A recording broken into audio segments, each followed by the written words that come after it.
ಎಲ್ಲರಿಗೂ ಶರಣಾರ್ಥಿಗಳು. ಸ್ನೇಹಿತರೆ, ಭಾರತದ ಅಧ್ಯಾತ್ಮ ಮತ್ತು ಭಕ್ತಿ ಪರಂಪರೆ, ದರ್ಶನ ಪರಂಪರೆ ಬಹಳ ವಿಭಿನ್ನವಾದಂಥದ್ದು. ವೈದಿಕ ದರ್ಶನಗಳಿಗೆ ವಿರುದ್ಧವಾಗಿ ಹುಟ್ಟಿದ ಜೈನ ಮತ್ತು ಬೌದ್ಧ ದರ್ಶನಗಳು, ಚಾರ್ವಾಕ ದರ್ಶನ, ಅವುಗಳ ಮುಂದುವರೆದ ಭಾಗವಾಗಿ ದಕ್ಷಿಣ ಭಾರತದಲ್ಲಿ ಲಿಂಗಾಯತ ದರ್ಶನ 12ನೇ ಶತಮಾನದಲ್ಲಿ ಅದರಿಂದ ಪ್ರಭಾವಿತಗೊಂಡು ಮಹಾರಾಷ್ಟ್ರದಲ್ಲಿ ಭಾಗವತ ದರ್ಶನ ಅಥವಾ ವಾರಕಾರಿ ಚಳುವಳಿ. ಆ ವಾರಕಾರಿ ಚಳುವಳಿಯ ಜನಕನಾದಂತಹ ನಾಮದೇವ ಮತ್ತು ಸಂತ ತುಕಾರಾಮಾದಿಯಾಗಿ ಅನೇಕ ಜನ ದಾರ್ಶನಿಕರು ಮಹಾರಾಷ್ಟ್ರದಲ್ಲಿ ಆಗಿ ಹೋಗ್ತಾರೆ. ಅವರೆಲ್ಲ ವೈದಿಕ ಪರಂಪರೆಗೆ ವಿರುದ್ಧವಾದಂತಹ ಒಂದು ದರ್ಶನವನ್ನ ಹುಟ್ಟು ಹಾಕ್ತಾರೆ.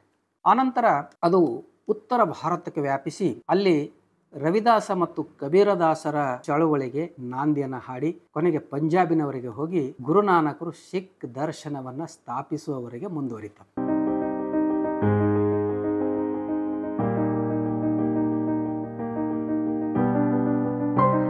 ಅಂತ ಒಬ್ಬ ದಾರ್ಶನಿಕನಾದಂಥ ಕಬೀರದಾಸ್, ನಾವು ಉತ್ತರ ಭಾರತದಲ್ಲಿ ರಾಮಚರಿತ ಮಾನಸವನ್ನ ಬರೆದಂತಹ ತುಳಸಿದಾಸನ ಬಗ್ಗೆ ಕೂಡ ಕೇಳಿದ್ದೇವೆ. ತುಳಸಿದಾಸ ಸ್ತ್ರೀಯನ್ನ, ತಬಲಾವನ್ನ ಮತ್ತು ಧನವನ್ನ ಬಡಿಬೇಕು, ಹೀಗೆ ಒಂದು ಮೂಲಭೂತವಾದ ಮತ್ತು ಯಥಾಸ್ಥಿತಿ ವಾದವನ್ನ ತುಳಸಿದಾಸ ಪ್ರತಿಪಾದನೆ ಮಾಡಿದ್ರೆ, ಜೀವನ್ಮುಖಿ ಚಿಂತನೆಗಳನ್ನ ಪ್ರತಿಪಾದನೆ ಮಾಡಿದವರು ಕಬೀರದಾಸ ಮತ್ತು ರವಿದಾಸ್ ಅವರು. ಕಬೀರದಾಸ ಬಹಳ ದೊಡ್ಡ ಶ್ರೇಷ್ಠ ತತ್ವಜ್ಞಾನಿ. ಇವತ್ತಿನ ದಿನ ನಾನು ತಮಗೆ ಒಂದು ಘಟನೆಯನ್ನು ಹೇಳ್ತೇನೆ. ಸಂತ ಕಬೀರದಾಸರ ಜೀವನದಲ್ಲಿ ನಡೆದು ಹೋದ ಘಟನೆ ಅದು. ಸಂತ ಕಬೀರದಾಸರು ತುಂಬಾ ತೀಕ್ಷ್ಣ ದೃಷ್ಟಿ ಉಳ್ಳಂತ ಬಾಲಕ ಆಗಿದ್ರು. ತಮ್ಮ ಬಾಲ್ಯದಲ್ಲಿ ಯಾವುದೇ ಒಂದು ವಸ್ತುವನ್ನು ನೋಡುವ ಅವರ ದೃಷ್ಟಿಕೋನ ವಿಶೇಷವಾಗಿರ್ತಿತ್ತು. ನಾವೆಲ್ಲ ಸಾಮಾನ್ಯ ಜನರು ಒಂದು ವಸ್ತುವನ್ನು ನೋಡಿದ್ರೆ ಅದು ನಮಗೆ ಒಂದು ವಸ್ತು ಆಗಿ ಕಂಡ್ರೆ ಅವರಿಗೆ ವಿಶೇಷವಾಗಿ ಕಾಣ್ತಿತ್ತು. ಅಂತ ಒಂದು ದಿವ್ಯ ದೃಷ್ಟಿ ಕಬೀರದಾಸರಲ್ಲಿತ್ತು. ಕಬೀರದಾಸರು ತಮ್ಮ ಬಾಲ್ಯದಲ್ಲಿ ಆಚಾರ್ಯ ರಮಾನಂದರ ಶಿಷ್ಯರಾಗಿ ವಿದ್ಯೆಯನ್ನು ಪಡಿತಾರೆ. ಅವರು ರಮಾನಂದರ ಶಿಷ್ಯರಾಗಿದ್ದಂಥ ಕಬೀರದಾಸರಲ್ಲಿ ಬಹಳಷ್ಟು ಭಿನ್ನತೆಗಳಿದ್ದು, ಕೆಲವು ಸಲ ಅನೇಕ ಪ್ರಶ್ನೆಗಳನ್ನ,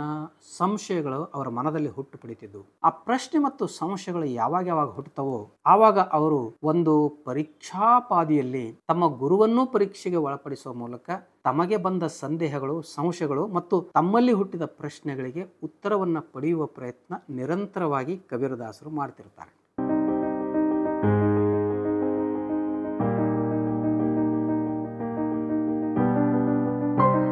ಒಂದು ಸಲ ಈ ಆಚಾರ್ಯ ರಮಾನಂದರ ಅವರ ಗುರುಗಳು, ಅವರ ತಂದೆಯವರು ಸ್ವರ್ಗಸ್ಥರಾದ್ಮೇಲೆ ಸಾಮಾನ್ಯವಾಗಿ ವೈದಿಕರಲ್ಲಿ ಶ್ರಾದ್ದ ಮಾಡೋದೊಂದು ಪದ್ಧತಿ. ನಾವೆಲ್ಲ ಶ್ರಾದ್ದವನ್ನು ನೋಡಿದೀವಿ, ಪಿಂಡವನ್ನು ಬಿಡತಕ್ಕಂಥದ್ದು.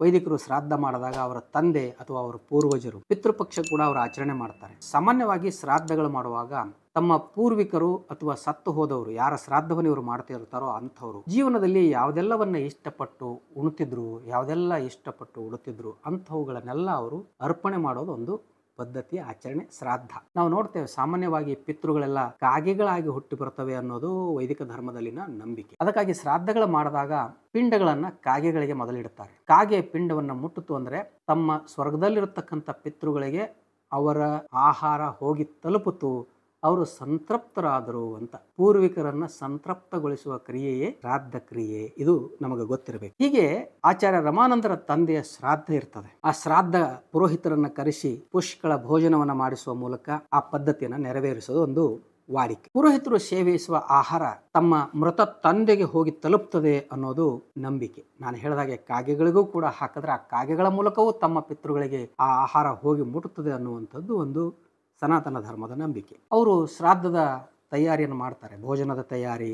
ಶಿಷ್ಯರಿಗೆಲ್ಲ ತಮ್ಮ ಶಿಷ್ಯರಿಗೆ ಕರೆದು ಬೇರೆ ಬೇರೆ ಜವಾಬ್ದಾರಿಗಳನ್ನು ಕೊಡ್ತಾರೆ. ನೋಡ್ರಪ್ಪ, ನಾಳೆ ನಮ್ಮ ತಂದೆಯ ಶ್ರಾದ್ದ ಇದೆ. ಇಡೀ ವಾರಣಾಸಿಯ ಎಲ್ಲ ಆಚಾರ್ಯರು, ಪುರೋಹಿತರು ನಮ್ಮ ಮನೆಗೆ ಬರ್ತಾರೆ. ಅವರೆಲ್ಲರಿಗೂ ಪುಷ್ಕಳವಾದ ಭೋಜನವನ್ನು ಕೊಡಬೇಕು. ಅವರು ಭೋಜನವನ್ನ ಸವಿದ್ರೆ ನಮ್ಮ ಸ್ವರ್ಗದಲ್ಲಿರ್ತಕ್ಕಂಥ ಪಿತೃಗಳಿಗೂ ಕೂಡ ಅದು ಹೋಗಿ ಸಲ್ತದೆ. ಆ ಕಾರಣದಿಂದ ಶ್ರಾದ್ದ ಕಾರ್ಯಕ್ರಮವನ್ನು ಸಾಂಗೋಪಾಂಗವಾಗಿ ತಾವೆಲ್ಲರೂ ನಿಂತು ನೆರವೇರಿಸಬೇಕಂತ ಶಿಷ್ಯರಿಗೆ ಆದೇಶವನ್ನು ಕೊಟ್ಟು ಬೇರೆ ಬೇರೆ ಜವಾಬ್ದಾರಿಗಳನ್ನು ಕೊಡ್ತಾರ.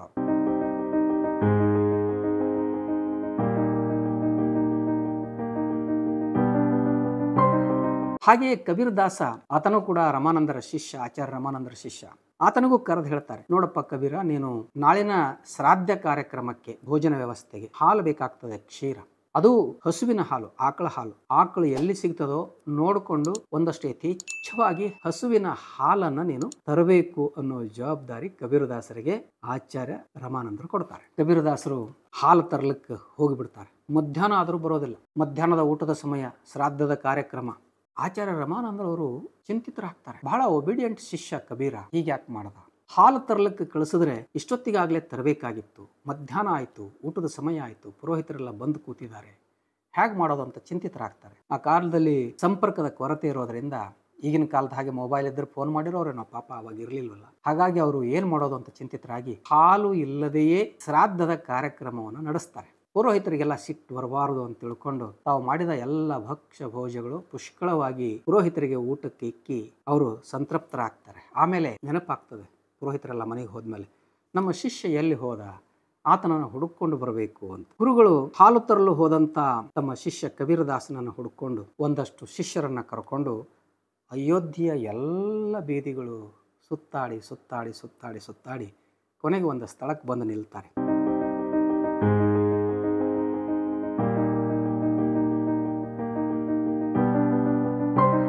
ಆ ನಡು ರಸ್ತೆಯಲ್ಲಿ ಕಬೀರದಾಸರು ಸತ್ತು ಹೋಗಿರುವ ಒಂದು ಹಸು ಅಥವಾ ಆಕಳ ಇದೆಯಲ್ಲ, ಅದರ ಮುಂದುಗಡೆ ಕೂತ್ಕೊಂಡು ಅದರ ತಲೆ ಮೇಲೆ ಕೈ ಇಟ್ಕೊಂಡು ಅದರ ಮುಂದೆ ಕೂತ್ಕೊಂಡು ಬಿಟ್ಟಿರ್ತಾರೆ. ಆಶ್ಚರ್ಯ ಆಗ್ತದೆ ಆಚಾರ್ಯ ರಮಾನಂದರಿಗೆ. ಕಬೀರದಾಸನಿಗೆ ಹಾಲು ತರಲಿಕ್ಕೆ ಕಳಿಸಿದೆ, ಆತ ಯಾವುದೋ ಸತ್ತು ಹೋದ ಹಸುವಿನ ಮುಂದೆ ಕೂತ್ಕೊಂಡಿದ್ದಾನಲ್ಲ, ಯಾಕೆ ಹೀಗೆ ಕೂತ್ಕೊಂಡಿದ್ದಾನೆ ಅಂತ ಬಂದು ಕೇಳ್ತಾರೆ ಗುರುವಿಗೆ.